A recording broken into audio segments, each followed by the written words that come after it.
Assalamualaikum warahmatullahi wabarakatuh. Saudaraku kaum muslimin dan muslimat, saudara sebangsa dan setanah air, apapun agama Anda, apapun keyakinan Anda, dan apapun aliran Anda, berjumpa kembali dengan saya Abu Fikri dalam rangka kebaikan dan kebenaran demi mempermudah langkah-langkah kita menuju jalan selamat, yaitu Allah dan Rasul-Nya. Saudaraku kaum muslimin dan muslimat, saudara sebangsa setanah air dimanapun Anda ada dan berada.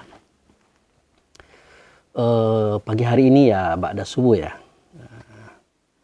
kita hendak bincang-bincang mengenai masalah, ya tidak jauh-jauh lah, masalah Allah, masalah Rasul, masalah diri kita sendiri, lingkungan dan masyarakat. Jadi saya teringat Rasulullah itu bersabda dalam kitab hadis, ya tidak terlalu panjang hadis itu. Beliau menyampaikan itu kepada sahabat, oleh sahabat ditulis ya. Oleh kita temukan literaturnya hari ini yang bunyinya ad-dinu wal aklu la dinu liman la aklalah. Jadi kalau di Indonesia kan itu terjemahannya adalah agama itu adalah akal. Tidak adalah agama itu kecuali bagi mereka yang punya akal. Nah, jadi agama itu adalah sesuatu yang menjadikan kita punya pendirian, punya prinsip kepada Allah dan Rasul. Nah, dengan pendirian dan prinsip itu, selamatlah pemikiran kita, selamatlah perasaan kita, selamatlah perbuatan kita. Pada diri kita, keluarga kita, kaum kerabat kita, masyarakat kita, bangsa kita. Itulah yang disebut dengan damai. Itulah yang disebut dengan rukun. Itulah yang disebut dengan selamat. Selamat atau Islam. Jadi, untuk bisa kita mencapai itu, harus dengan akal dan fikir.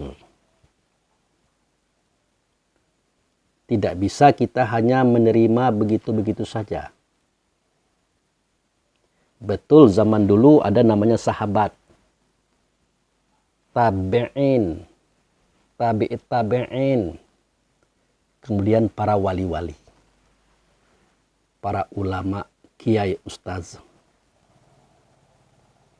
Mereka adalah orang-orang yang berpikir dengan akalnya. Dan mereka mendapatkan segala sesuatu tentang agama ini dari akal dan fikirnya. Dan dengan itu pula lah mereka beramal. Mereka berbuat, mereka berkarya dalam hidupnya.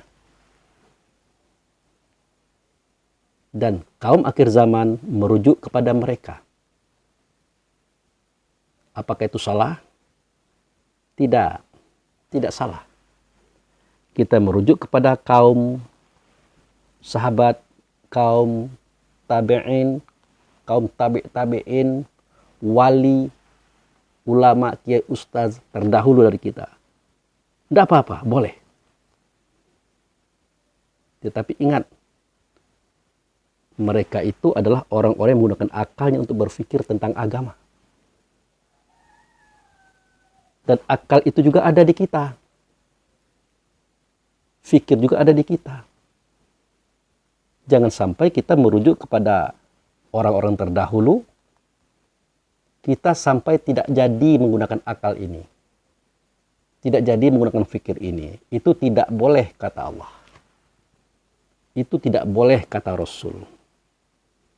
Karena segala sesuatu yang kita buat, wajib hukumnya kita ketahui. Betapa banyak kita berbuat kebaikan dan kebenaran tertolak oleh Allah dan Rasul. Hanya karena perbuatan itu tidak kita ketahui, tidak kita pahami, dan kita tidak mengerti. Jangankan yang sifatnya ibadah-ibadah biasa. Sholat itu saja, sholat ya, hubungan rasa diri kita kepada Allah melalui Rasul, baik secara syariat ataupun hakikat, baik secara torikat ataupun ma'rifat, ataupun itu i'tiqad menuju sifat dan zat.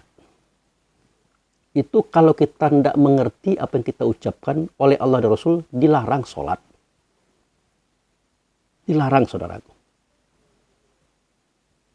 Coba lihat pada surat Al-Ma'idah. Kalau saya tidak salah itu ayat 6 ya, atau ayat 7 begitu. Ya biasalah. Kita bukan ahli kitab, bukan ahlinya. Ya, silakan Anda cari. Ada yang ahli, silakan Anda cari. Di situ ada kalimat yang berbunyi begini ya. La taqrabus sholah wa antum sukaro. Hatta ta'lamu ma ta'kulun. Kamu jangan mendekati sholat. Kamu jangan menghubungkan rasa dirimu kepada aku melalui Rasul, kata Allah. Kalau kamu sedang mabuk, sedang tidak sadar, sedang tidak ingat kepada suaramu, katamu, gerakmu, tujuanmu, arahmu, dan terhadap dia yang kamu hadapi. Kata Allah dan Rasul, tidak usah. Mendekati saja tidak usah, apalagi mengerjakannya. Nah, sampai kapan kita seperti ini? Hatta ta'lamu ma ta'kulun. Sehingga kamu mengetahui yang kamu perkatakan itu, yang kamu bicarakan itu, yang kamu ucapkan itu apa. Ini sederhana bahasa Allah dan Rasul. Dimulai daripada suara kata yang kita ucapkan sewaktu sholat. Sebenarnya termasuk daripada kenapa kita berdiri, kenapa kita ruku, kenapa kita sujud dan duduk. Itu bagian daripada itu. Nah, itu dilarang. Jadi saudara-saudaraku, silahkan saja merujuk kepada sahabat, tabi'in, tabi'in, wali, ulama, kiai, ustaz terdahulu dari kita. Silahkan saja, tidak apa-apa. Tetapi jangan menyandarkan menyandarkan sepenuhnya kepada mereka. Harus ditutup dengan prinsip akal fikir kita. Bagaimana pandangan kita terhadap ibadah yang kita buat. Kalau tidak seperti itu, ibadah kita ditolak. Walaupun kita meniru Nabi Muhammad, meniru sahabat, tabi'in, ditolak oleh Allah dan Rasul. Kenapa? Ya, secara tidak langsung kita sudah menistakan akal, menistakan pikiran yang Allah berikan kepada kita sebagai alat untuk mencerna segala sesuatunya. Makanya Allah dan Rasul itu sendiri berkata kepada kita, wala takfu ma laysa laka bi ilmu, inna sam'a wal basyara wal fu'ada kullu ulaika kana anhu mas'ulan. Janganlah kamu memperkatakan kata yang kata itu kamu tidak ngerti. Sesungguhnya pendengaranmu, penglihatanmu, rasa batinmu akan ditanya oleh Allah. Akan ditanya oleh Rasul. Apa sih? Ngomong aja kalau tidak ngerti, jangan, kata Allah dan Rasul. Apalagi bergerak dan berbuat, beramal pula lagi. Jangan. Karena segala perbuatan itu akan dituntut oleh Allah. Akan dipertanyakan oleh Rasul. Apa sih yang kamu buat? Jadi tidak bisa kita terima-terima saja, iya-iya saja. Wajib kita tutup dengan paham yang kita miliki. Nah, ini kadang-kadang kan kita salah paham. Abu Fikri ini tidak merujuk kepada para ulama-ulama tempo dulu. Ulama terdahulu. Saya bilang tidak begitu juga. Nah, oleh karena itu silahkan merujuk kepada sahabat, tabi'in, tabi'in, ya, kepada para ulama, kiai, ustadz, bahkan para wali, silahkan. Tapi tetap ditutup dengan prinsip diri kita yang punya akal. Makanya Allah itu melalui Rasulnya menyampaikan surat Ali Imran. Apa kata Allah? Min qablu hudalin nasi wa anzalal furqan. Sebelum kami menurunkan petunjuk bagi manusia. Apa itu petunjuk bagi manusia? Ya kalau zaman Musa itu namanya Taurat. Zaman Daud namanya Zabur. Zaman Isa namanya Injil. Zaman Muhammad namanya Al-Quran. Nah, sebelum semua itu diturunkan oleh Allah kepada kaum, Allah terdahulu telah menurunkan Furqan. Furqan itu artinya pembeda. Pembeda yang hak dan yang batil. Yang benar dan yang salah. Yang patut dan tidak patut. Apa dianya Furqan? Ya Furqan itulah akal. Ada pada diri kita masing-masing. Bayangkan kalau tidak ada Furqan, tidak ada akal, dia tidak kita gunakan, padahal dia ada dengan kita. Allah tidak suka. Rasul tidak suka. Beribadah cuma ikut-ikutan, turut-turutan. Nah, begitu saudaraku. Ya. Nah, jadi ya tolonglah kita sedikit berpikir tentang apa yang kita amalkan. Jangan turut-turutan lah. Harus ada prinsip dalam hidup beragama. Jangan hidup beragama. Hidup yang tidak beragama pun harus ada prinsipnya. Harus ada kejelasan. Sehingga menumbuhkan keyakinan kita untuk melakukan perbuatan itu. Begitu saudaraku.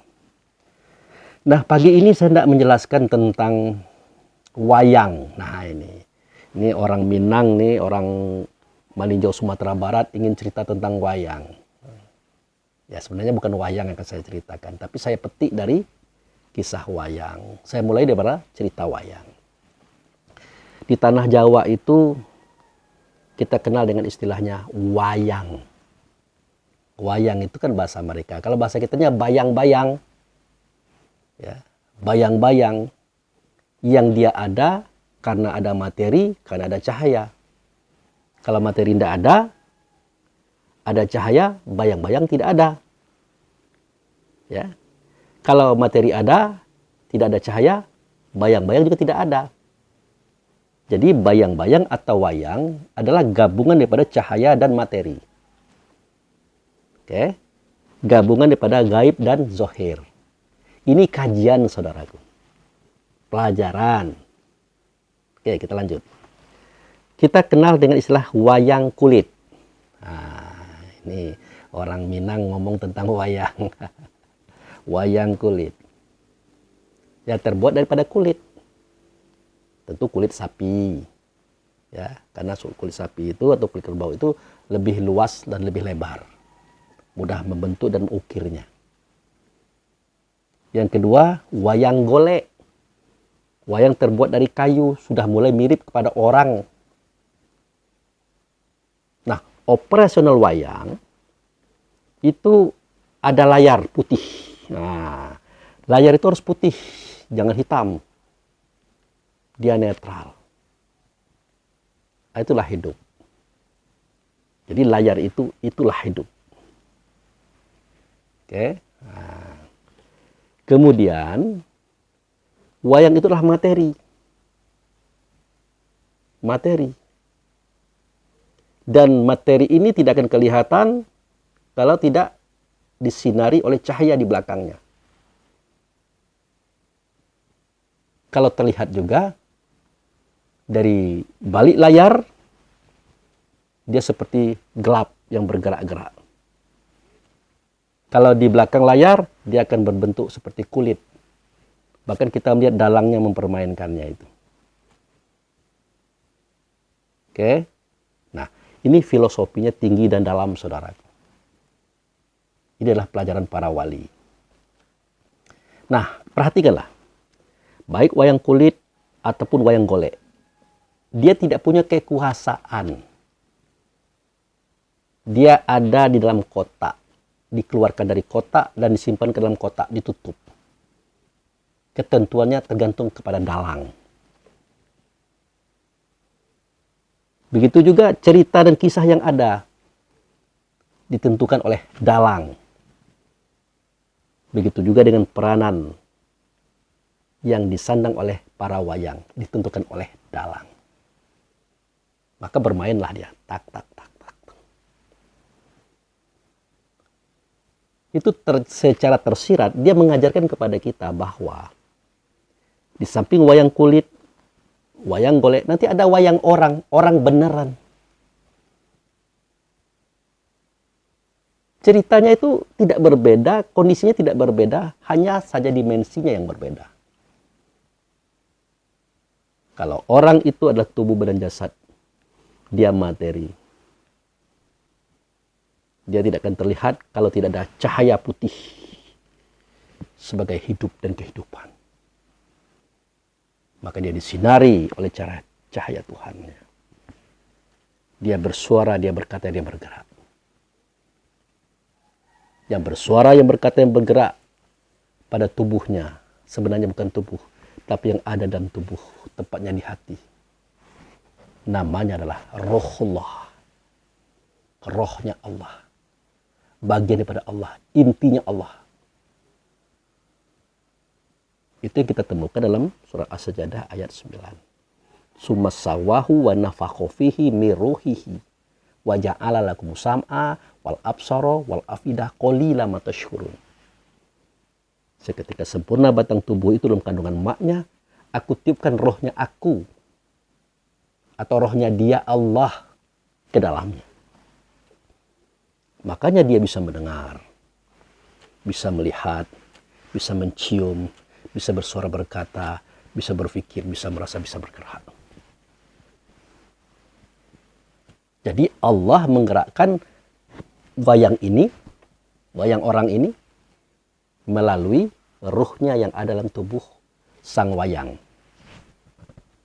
Nah itu. Jelas? Jadi Allah, ruh Allah di sini.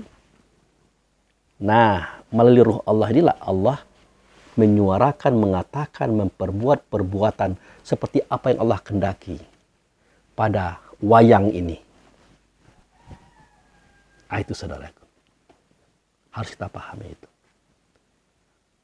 Makanya selama kita itu tidak hilang, tidak sirna, tidak tenggelam di dalam keberadaan Allah, pasti kita mengatakan ini tubuh kita, ini suara kita, ini kata-kata kita. Bahkan kita berperan sebagai orang yang pintar, cerdas, berpendidikan. Bisa kita sombong, bisa kita angkuh. Ciri-ciri angkuhnya kita mengkritik orang, menyalah-nyalahkan orang, menjatuhkan orang. Itu ciri-ciri kesombongan, keangkuhan. Sekaligus menandakan kalau kita tidak mengerti siapa diri kita, siapa Rasul, siapa Allah. Tidak paham kita. Ini saya peringatkan kepada kita para tokoh-tokoh, para guru-guru, para ustadz-ustadz yang mengatakan diri kita adalah ulama. Mohon maaf saya. Mulai kita bersuara, berkata, bergerak, itu tidak mungkin kalau tidak ada tubuh. Siapa yang membuat tubuh? Siapa yang menjadikan tubuh? Siapa yang menciptakan tubuh? Kitakah atau Allah? Ya Allah lah, bukan kita. Tetapi karena kita tidak berakal, tidak berpikir, atau tidak menggunakan akal kita untuk berpikir, kita kira ini adalah kepala kita, bahu kita, tubuh kita, suara kita, kata kita. Kita mendengar, kita melihat, kita mencium, kita berpikir, kita merasa. Karena kita tidak berpikir secara mendalam dengan akal tadi. Tapi kalau kita berpikir secara mendalam dengan akal tadi, tidak berani kita mengatakan ini pendengaran saya, ini penglihatan saya, penciuman saya, suara kata saya, otak pemikiran saya, perasaan saya, ini gerakan saya. Tidak berani kita mengatakan itu. Kecuali kita tahu di mana saatnya kita berani mengatakan itu adalah kita. Harus tahu loh. Harus paham. Sejatinya Bersuara, berkata, bergerak, itulah tubuh. Tubuh buatan Allah. Jangan diklaim itu hak kita. Jangan dikatakan itu kita. Allah dong. Kenapa dia bersuara, berkata, bergerak? Kenapa dia mendengar, melihat, mencium, berpikir, merasa? Karena ada roh Allah di dalamnya. Bukan kita loh. Roh Allah. Sadari itu. Jadi roh Allah itulah yang berperan dengan peranan hitam. Roh Allah itulah yang berperan dengan peranan putih. Roh Allah itulah berperan dengan peranan baik. Roh Allah juga yang berperan dengan peranan buruk. Jadi kesalahan yang kita ketahui daripada wayang-wayang itu jangan sampai membutakan mata hati kita. Kalau itulah peranan daripada Allah itu sendiri, saudaraku. Ya seperti kisah wayang kulit, wayang golek tadi. Itu yang saya maksud. Makanya seketika saya melihat saudara-saudara kita muslim, terutama yang muda-muda bikin konten, motong-motong video kawan, video saudara, kita ambil yang jelek-jeleknya, kita umbar, kita share, kita viralkan, kita giring opini masyarakat dengan narasi pemikiran kita, dengan tujuan, saya yakin dan percaya tujuan Anda untuk berdakwah, mengingatkan kepada orang. Silakan saja, tapi sekedar. Tidak bertujuan menjatuhkan. Tentu ada polesan-polesan yang baik, yang rapi, yang lebih indah daripada apa yang biasa kita buat. Bayangkan, seketika saya mengatakan salah seorang saudara kita yang dianggap bersalah, beliau, itu diprotes. Orang kayak gitu kok dipanggil beliau. Dipaksa saya harus mengatakan kata yang tidak baik. Ya urusan saya. Bagi saya, siapa yang buruk, siapa yang baik. Di balik semua itu perlakuan daripada Ruhullah yang menggerakkannya zat Maha Pencipta. Zat yang Maha Tunggal, zat yang memiliki kehendak dan kuasa. Dan saya tidak berani mengatakan itu keburukan, kesalahan, ketidakbenaran, walaupun itu tidak benar. Kita kan tidak tahu kenapa seseorang itu tidak benar. Seseorang itu salah. Makanya kalau kita melihat dia keliru, dia salah, dia sesat, hanya rumus 3 ini yang kita pakai. Wa tawasau bil haq, wa tawasau bil sabri, wa tawasau bil marhamah. Tausiah saudaramu itu dengan kebenaran, dengan kesabaran, dengan kasih sayang. Tidak ada kebencian, apalagi untuk menjatuhkan, mempermalukan. Tidak boleh. Kalau memang kita beragama. Artinya kalau memang kita berpedoman pada Quran dan hadis dan kepada Allah Rasul, maksud saya. Gitu. Tidak ada kita ini. Bersuara bukan kita, berkata kita bukan, ya, bergerak juga bukan kita, tapi tubuh. Tubuh dibuat oleh Allah, dicipta oleh Allah, dijadikan oleh Allah. Di mana kita? Tidak ada. Yang mendengar, yang melihat, yang mencium, yang bersuara, berkata, berpikir, merasa, bergerak. Ternyata Ruhullah, bukan kita. Ruhullah inilah yang digerakkan oleh Allah kepada hitam dan putih, baik dan buruk, benar dan salah. Mohon orang-orang yang melihat kesalahan itu pahami. Dan juga mohon orang-orang yang melihat kebenaran itu pahami. Bahwa itu adalah wujud daripada kuasa dan kehendak Allah atas kita di alam semesta. Dalam paham ini, saudaraku. Pengetahuan inilah yang menjadikan kita tidak sombong, tidak angkuh, tidak merendahkan siapapun. Karena kita tahu siapa kita ini sebenarnya. Itu perlunya kaji diri. Nah, kaji diri ini muncul adalah berdasarkan gerak batin kita dalam bentuk akal fikir. Menuju kepada Allah dan Rasul. Di dalam alam fikir, alam rasa, alam filosofi kehidupan. Nah, seketika ini kita temukan sebagai pencapaian dan penemuan, baru kita cari Qur'annya ada enggak, hadisnya ada enggak, gimana sih kisahnya itu. Jadi orang-orang tasawuf, orang-orang filsafat, orang-orang yang namanya makrifat ini, dia enggak pasih baca Qur'an, enggak pasih baca hadis. Karena dia bertemu dulu dengan pengalaman, baru dia cari Qur'an hadisnya. Bukan dicocok-cocokkan, bukan. Dia sudah mengalami terlebih dahulu. Sudah tahu terlebih dahulu daripada pengalamannya. Baru dia cari data-datanya. Nah, kalau kita orang sekolah tidak.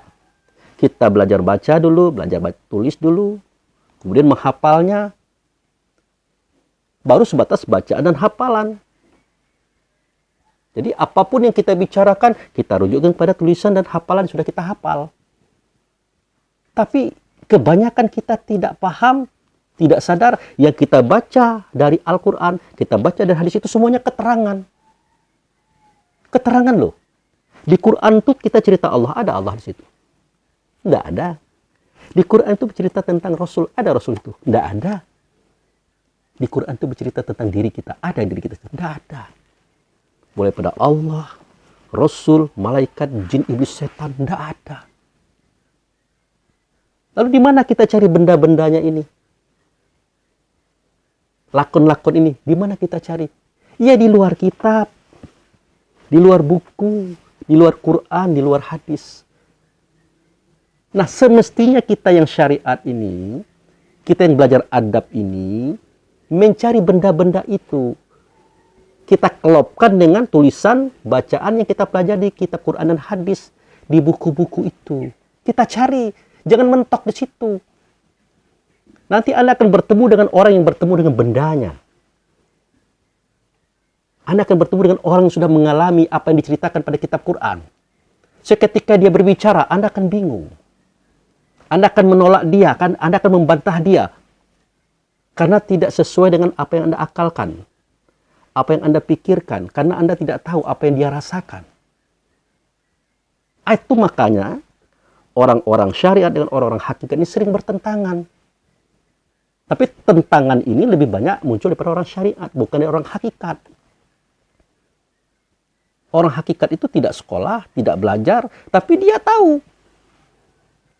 Sebagaimana nabi-nabi dan rasul-rasul terdahulu, para wali, tidak ada yang sekolah, tidak ada yang sarjana, magister, doktor, profesor, tidak ada.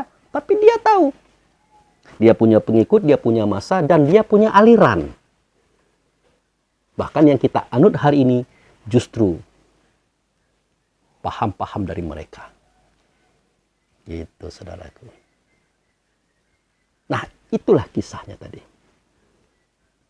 Pertanyaannya, kapan kita merasa ada dan boleh mengatakan kita itu ada? Oke, kita sudah tahu nih.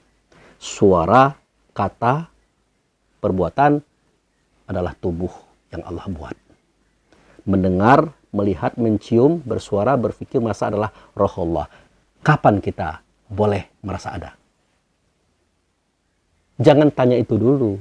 Tanyakan, sejak kapan kita ada? Tanyakan, sejak kapan kita ada? Kita harus mengakui bahwa suara, kata, dan perbuatan itu tubuh yang melakukan.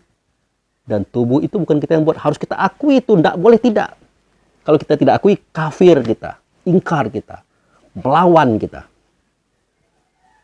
Kemudian kita harus mengakui yang mendengar di telinga, melihat di mata, mencium di hidung, bersuara, berkata di lidah, berpikir di otak, merasa di hati adalah Ruhullah, bukan kita. Kita harus mengakui itu loh.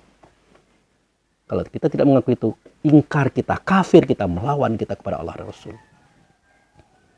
Nah, setelah kita mengakui, baru kita tanyakan, sejak kapan kita ini ada? Yaitu sejak Allah menyatakan ruhnya itu adalah kita, saudara. Dengan kehendaknya, dengan kuasanya, dia mengatakan bahwa ruh Allah itu adalah kita. Berarti kita bagian daripada Allah. Yes. Tapi dengan catatan, ini Allah yang ngomongin. Rasul yang mengatakan, jangan kita. Kita tidak boleh. Oh ini, saya ini bagian daripada Allah. Saya ini Allah loh. Tidak boleh. Silakan saja Allah mengatakan diri kita adalah dirinya. Boleh. Ya, keberadaan kita adalah keberadaan dirinya. Boleh. Tapi jangan kita mengatakan kita adalah dirinya Allah. Kita adalah keberadaan Allah. Jangan. Makanya seketika kita melempar, kita berbuat apa saja, kan Allah klaim. Wama ramaita iz ramaita walakin Allah rahmah. Bukan kamu yang melempar seketika kamu melempar, tapi akulah yang melempar. Allah lah yang melempar. Artinya, Suara, kata, perbuatan itu sebenarnya Allah yang punya, bukan kita. Kita hanya melakoni sebagaimana wayang. Lakon kita ada hitam, ada putih. Ada baik, ada buruk. Ada benar, ada salah. Itu biasa. Itulah kehendak Allah dan Rasul. Itu yang disebut dengan sandiwara atau drama atau cerita. Yang harus kita pahami. Kan Allah dan Rasul juga mengatakan, Anda yang ahli ucapan bahasa Arabnya, tolong Anda disebutkan dalam bahasa Arab. Dalam bahasa Indonesianya, tidaklah kehidupan dunia ini kecuali sebuah permainan dan senda gurau belaka. Ada enggak? Ada. Makanya ada peranan. Ya. Contoh, kita kan pernah nonton film. Ya kan? Nah, coba lihat di film itu. Ada orang berperan sebagai penguasa yang kaya raya. Ada berperan sebagai orang yang mendampinginya. Ada yang berperan sebagai pembantunya. Ada yang berperan sebagai OB-nya. Orang miskinnya, gembelnya, orang gilanya. Kan ada. Semua mereka itu beri fasilitas oleh produser. Kalau yang berperan sebagai orang kaya penguasa dikasih rumah yang bagus. Mobil yang mewah. Pakaian yang indah-indah. Uang berkoper-koper. Seterusnya begitu. Tapi kalau gembel, pakaian jelek dikasih oleh produser. Penampilan yang kumal, yang awut-awutan. Itu hanya sebuah peranan saja. Namun ketika film itu selesai, semua yang dipakai, yang diolah, yang digunakan oleh para pemain, para pelakon, itu diambil kembali oleh produser. Rumah mewah, mobil mewah, pakaian indah, uang banyak, diambil kembali oleh produser. Karena itu alat untuk membuat film, membuat cerita, buat sejarah, buat kisah. Itu milik produser, bukan milik bintang film. Bukan milik pelakon. Lalu apa yang diterima oleh bintang film? Pelakon. Apa? Ya honor. Honornya doang. Nah itulah yang terjadi pada diri kita setiap hari ini, saudaraku. Siapa yang kaya, siapa yang hebat. Semua itu adalah lakon, peranan. Semua fasilitas yang kita miliki, itu milik Allah sebagai produser yang membuat cerita ini. Gitu. Kalau kita sudah habis tugas, kisah kita sudah selesai, ya kita bawakan honor. Kata orang sekarang tuh pahala, efek kebaikan kita. Nah kan begitu cara kita berpikir. Nah jadi saudara-saudaraku, kita ada semenjak Allah mengatakan kita itu ada. Tapi ingat, di manakah kita harus mengakui posisi kita itu ada? Di mana? Yaitu seketika kita berperan sebagai hamba. Ya. Sebagai budaknya Allah. Ya. Jangan pernah berperan sebagai Tuhan. Apalagi Allah. Tidak boleh. Itu yang disebut dengan syirik. Menduakan Allah dengan diri kita. Itu saudaraku. Nah, bersyahadat. Nah, itu peranan kita itu. Sholat, puasa, zakat, haji itu peranan kita. Mandi, buang air besar, buang air kecil. Kemudian berbaju, berpakaian, kerja itu peranan kita. Berhubungan seksual dengan istri, melahirkan anak, macam-macam. Itu peranan kita. Itu adalah peranan hamba, peranan budak daripada Allah. Itu bahasa kasarnya. Nah, ingat. Nanti ada peranan Allah yang akan kita lakoni. Jangan dipegang, jangan diambil, jangan diklaim. Misal, saudara-saudaraku kan melihat video ini. Nah, saya bersuara, saya berkata, saya berceramah. Saya mengajak Anda kepada pemahaman agar kita sama-sama tahu tentang Allah dan Rasul dan agama. Ingat, ini adalah bentuk daripada hidayah. Tidak berani saya katakan saya yang bersuara, saya yang berkata, saya yang berceramah, saya menasihati Anda. Tidak berani saudaraku. Padahal siapakah yang berani membantah yang di dalam video ini adalah saya? Siapa yang bisa membantah? Tidak ada. Tetapi orang yang berada di video ini tidak berani mengatakan bahwa ini adalah saya, suara saya, kata saya, nasihat saya kepada Anda. Tidak berani. Ini adalah kawasannya Allah, ranahnya Allah, menyampaikan kebaikan kepada kaum yang ada, umat yang ada, melalui saya. Makanya kalau ada orang yang memuji saya kembalikan kepada Allah. Karena itu bukan hak saya loh. Nah, yang hak saya itu yang saya terima. Peranan sebagai hamba. Kalau itu hak Allah, tidak berani saya klaim. Saya kembalikan kepada Allah. Nah, gitu. Nah, termasuk seketika kita diberikan pengetahuan, diberikan ilmu, pengalaman, pencapaian yang bagus.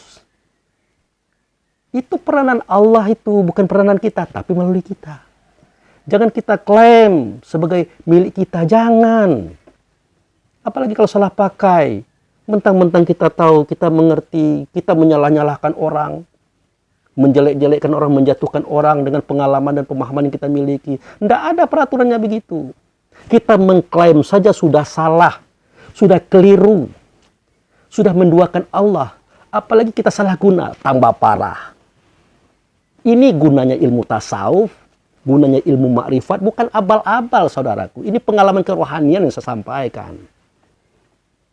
Benar saya ini bodoh, tidak mengerti tulis baca, tidak mengerti istilah-istilah Anda. Tetapi dalam tulisan itu ada keterangan. Benda yang diterangkan tidak ada. Kita orang makrifat menemukan bendanya dan tahu cara penggunaannya. Makanya saya sarankan kepada kita orang syariat, belajarlah dengan baik, kajilah buku itu, kitab itu, silakan. Tapi ingat, itu keterangan loh.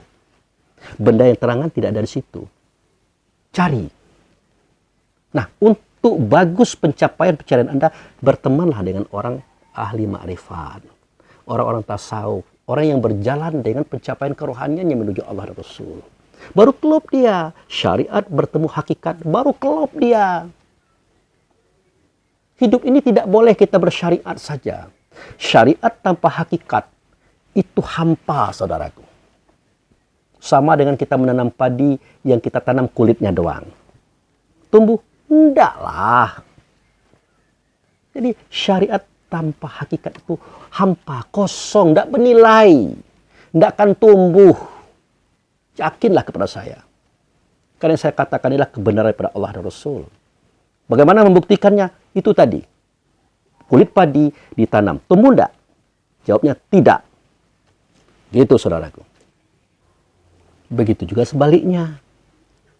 Kalau kita berhakikat tanpa bersyariat, batal, saudaraku. Batal. Siapa yang mengatakan? Allah mengatakan. Siapa yang menyatakan? Rasul yang menyatakan. Di mana kita lihat kebenarannya? Lihatlah kalau kita menanam padi yang kita tanam dalam beras tanpa kulit. Tumbuhkah dia? Ya tidaklah. Malah beras itu membusuk, tidak ada apa-apa. Jadi kejadian cara menanam padi ini adalah cara Allah dan Rasul berkata-kata kepada kita yang berakal fikir. Bukan kepada orang yang nurut-nurut aja apa yang ditulis, dikatakan orang tanpa fikir. Bukan untuk mereka. Kejadian penanaman padi dengan bibit satu padi yang ada kulitnya, ada isinya, akhirnya tumbuh. Itulah cara Allah dan Rasul berkata kepada kita. Bersyariat tanpa hakikat, hampa dan kosong, tidak akan bermakna, tidak akan tumbuh, saudaraku. Itu keprihatinan kita, orang tasawuf, orang makrifat, kepada Anda.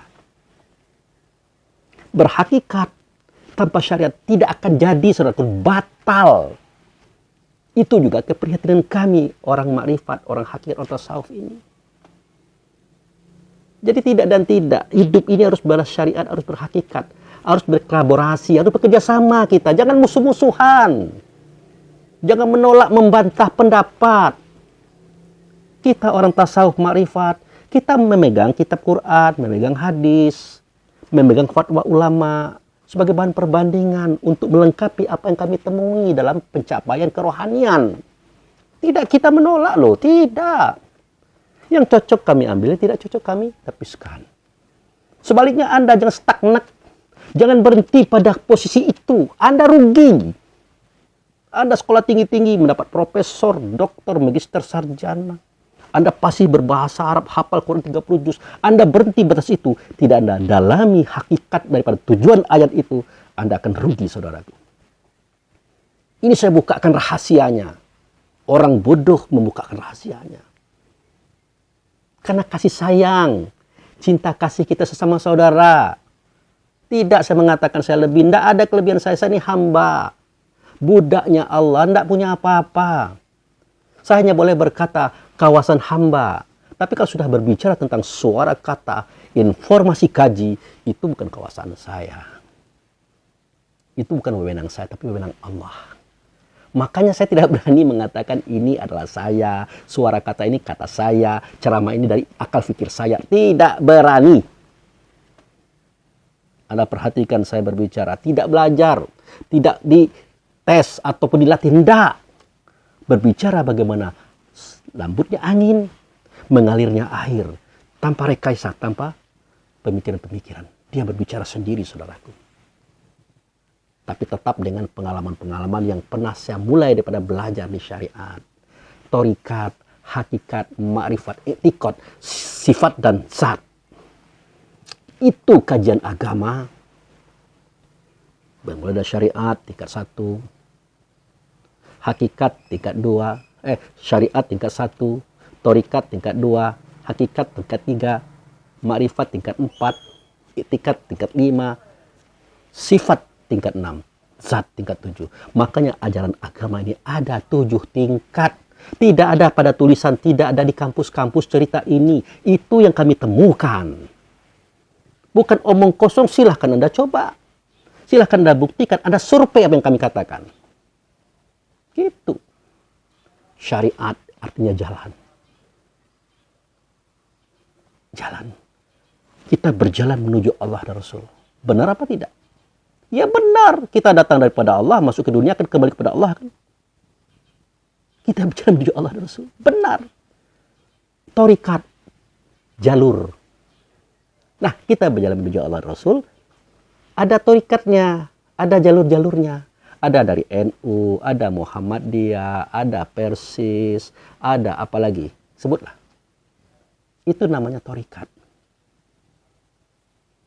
Nah, dalam kajian rohani juga ada. Ada Qadiriyah, Nasabandiyah, Sazaliyah, Samaniyah, apalagi. Itu torikat. Hakikat, itulah yang kita cari. Yang kita lihat bendanya dari keterangan-keterangan pada kitab Quran, kitab hadis. Mana bendanya? Bertemunya di ilmu hakikat, saudaraku. Bertemunya di ilmu hakikat. Seperti kita mengatakan manusia. Manusia itu M-A-N-U-S-I-A. Manusia. Itu baru namanya. Ini tubuhnya. Mana manusianya? Ada di balik nama, ada di balik tubuh, disimpan oleh Allah di dalam jantung. Buk, buk, buk, buk. Itu saudaraku. Kita temukan dalam kajian hakikat itu. Tubuh kita adalah wayang. Dalam kesadarannya, dia dibius. Kemudian dibelah dadanya. Sampai ke bawah pusat. Kita buka. Jantungnya bergerak.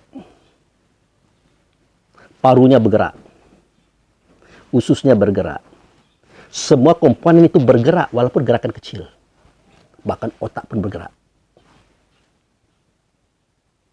Pernah kita berpikir, siapakah yang bergerak di dalam benda-benda yang sudah kita lihat itu? Siapa, saudaraku? Tolong jelaskan. Wah, itu yang bergerak itu roh, Pak Abu Fikri. Ruhullah yang Anda ceritakan tadi. Maaf, kejadian bergeraknya komponen ini sudah terjadi sebelum roh ditiupkan. Ingat, kejadian bergeraknya komponen tubuh badan jasad tadi, otak, jantung, limpa, paru, usus, ginjal, empedu, urat, darah. Itu sebelum roh ditiup, mereka sudah bergerak. Siapakah yang bergerak itu? Jelaskan. Hanya Allah dan Rasul yang mengajarkan. Falyanzuril insanu mimma khuliq. Khuliqa mimma indafik yahruju min baini sulbi wa tara'ib. Hendaklah manusia itu memikirkan dari apa sih dia dijadikan. Dia dijadikan dari air mani. Dalam air mani itu Anda lihat apa bendanya? Spermatozoa. Dia sudah hidup, bernapas, berjalan, berlari, berkembang dalam rahim perempuan. Dia sudah hidup, bernapas, bergerak, berlari, berjalan, berkembang dalam rahim perempuan. Padahal roh belum ditiup. Siapakah dia gerangan yang tidak kelihatan tapi dia menggerakkan? Kembali kepada awal judul kalimat falyanzuril insan. Insan itu saudaraku, itulah dia manusia. Pahamilah. Yang bergerak itulah yang disebut dengan manusia. MANUSIA itu namanya. Ya. Ini tubuhnya. Dianya mana? Dia tersembunyi di balik tubuh. Tersembunyi di balik namanya. Dia ada di dalam jantung. Jantung itulah sentral yang pertama kali bergerak. Buk, buk, buk.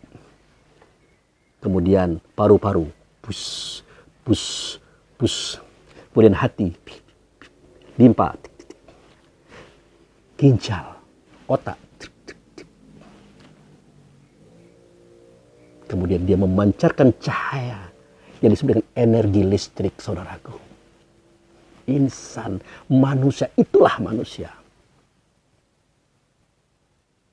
Nah, kejadian itu terjadi justru roh belum ditiup, dia sudah terjadi begitu.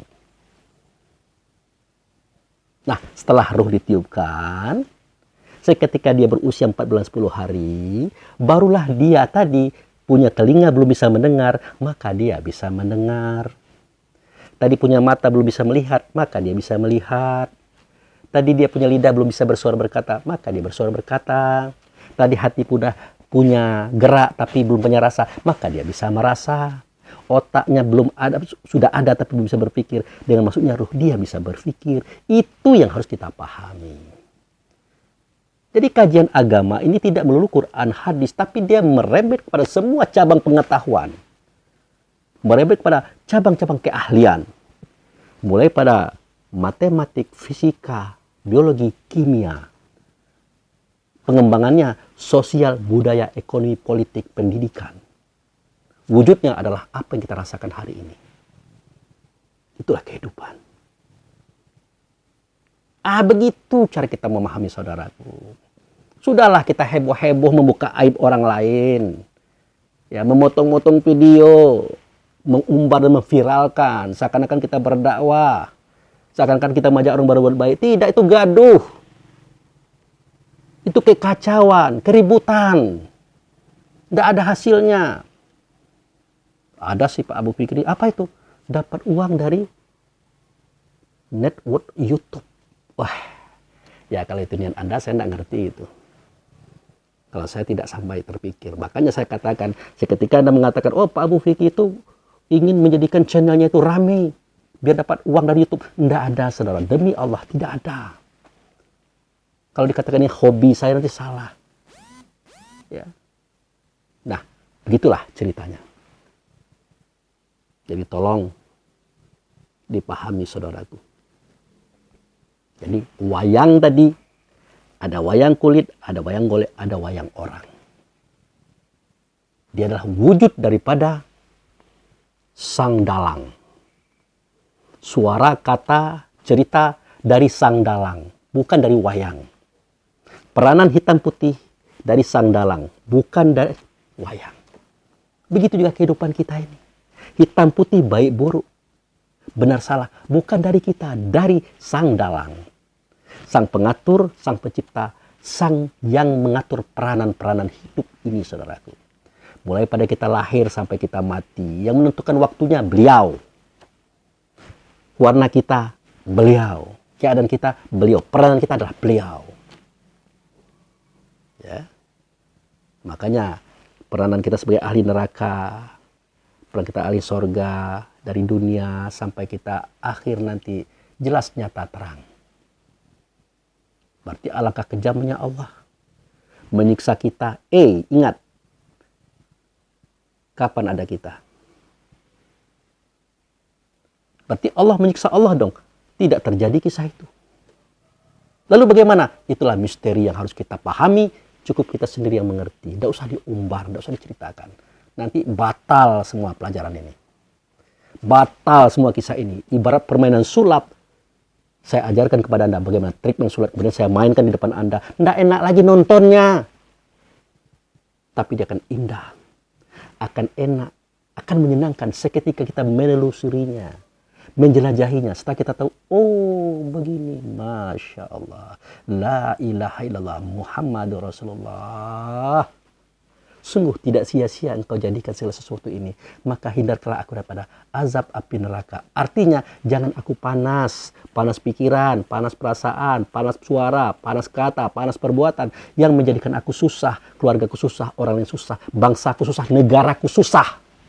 Itu maknanya saudaraku. Oke, selesai kita cerita wayang ya. Besok-besok kita cerita yang lain lagi. Mohon doanya ya.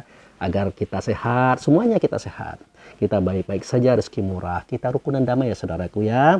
Kita orang Indonesia jangan gontok-gontokan. Jangan musuh-musuhan, stop. Baik kita berbeda cara berpikir. Biasa itu karena kapasitas akal berbeda. Berbeda aliran, ada NU Muhammadiyah. Biasa namanya cara pandang.